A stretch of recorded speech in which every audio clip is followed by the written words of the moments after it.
Nyo kali acara nyo kamu MNDSA dari Hangzhou ke Guangzhou di taksi yang pesan di panitia stasiun kereta menuju Guangzhou. Nyo suasana dalam kereta awaknya lepui bahas. 国内才多少？国内才你们那边估计20块钱，你们那里不吃猪肉吧？你这样说他听不懂的。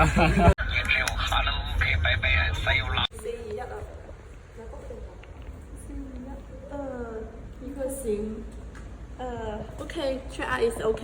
Ya, oke lah. Yeah.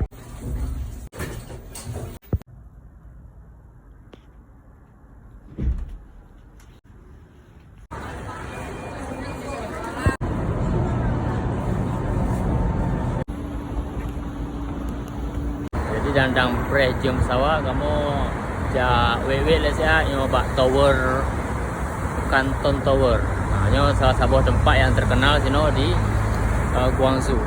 Beres tempat. Gle rapi ya. Kamu jak kano beno na beli tiket lagi kereta ya nah kereta kan.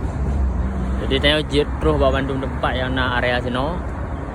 Jadi sini sistem beli tiket ni memang rata-rata pakai online. Jadi hana cash le. Jadi bayar pakai WeChat. Jadi karena kamu benar hana WeChat, hana ngembayar merempok awak Cina yo.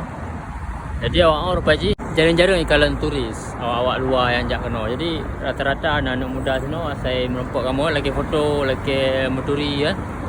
Jadi kakak benar pakat aja kamu mai yang di Banjarang. Okey, tak masalah je kamu tolong. Jadi kamu buka okey, kah bayar pakai WeChat kah? Tu kamu ajak cash. Tapi bukan nak apa ke? Nak pergi ajak cash tadi, bah kamu bayar. Jadi kah ke free, jangan no. Alhamdulillah sih kan awak tolong. Bagi awak Cina sini memang gak kai sih, ramah-ramah sih ke turis. Jadi dia fikir awak Cina kiban, rupanya pemberes sih.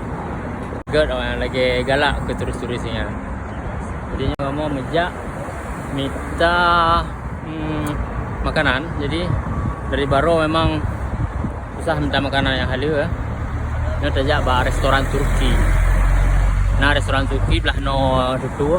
Ini pihak tempat belah no tutu. Kalau pakar awalnya si baju bu Turki. Jadi karena benar kayak bayar tiket kamu kereta ya. Kamu pegah okey bah kamu bayar makan. Habis deh, jago. Jadi sini ada ajak badak suum hana terasa karena pemandangan aja Malaga ya. Jadi lale dia aja. Jadi ada dia aja. Nah urun joki memang beres lah.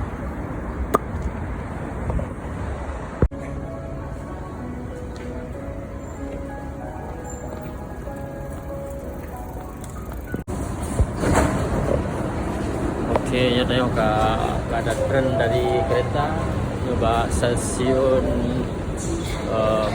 bandara Terminal 2 karena tiket kamu bak Terminal 2. Jadi orangnya tengok dah berangkat balik KL dan Aceh. Saya dadah. Oke. Teh kamu tinggal buat order benar, ada zat kamu pegah buat order, tak teh pakai taksi. Jadi beres awaknya memang okey lah. Jadi patih bergakai je. Jadi merasa aman, saya ajak kamu merasa aman. Mungkin pikiran saya tentang awak Cina lain, tapi dah turi awak Cina kiban dia ajak kamu.